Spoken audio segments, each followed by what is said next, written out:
ta ní òkú lára wa olóò náà ló yẹ kọ́ nílẹ̀ lọ.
àti pẹ̀tẹ́lẹ̀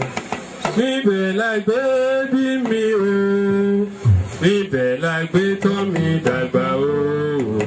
ilẹ̀ òmìnira èmi ó fàbẹ́ òkúta ṣògo ó dúró lórí Olúmọ fàyọ̀ lórúkọ Ẹ̀gbá o èmi ọmọ Níṣàbí ayọ̀ máyọ̀ máyọ̀ èmi ó ṣògo yìí lọ́kàn mi pé ìlú olókìkí o àwa Ẹ̀gbá ń gbé ayọ̀ máyọ̀ máyọ̀ o lórí Olúmọ máyọ̀ máyọ̀ máyọ̀ o lórí Olúmọ.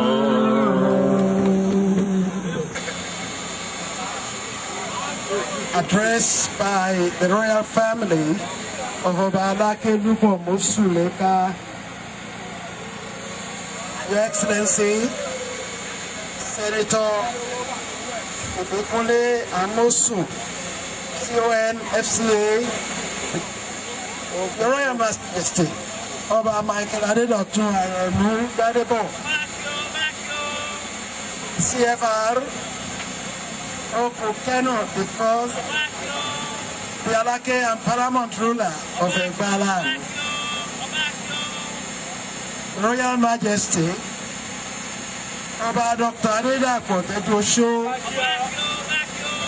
CON, Karunwi the third, Osile Okeono Egba, Royal Majesty, Oba Adedayo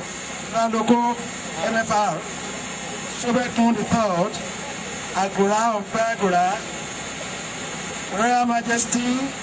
Oba Adeboyega Olusanya Osunu, CON, Amororo II, Olówó of Owo, late Oba Adedotun Aremu Gbadebo, that he was sure that Oba Lupo Mosuleka Royal House will be added as a third ruling house during the Justice E.L.E.V. Adesoya Chieftaincy Declaration Review Commission. He was reported to have later said during Chief Oshoba's government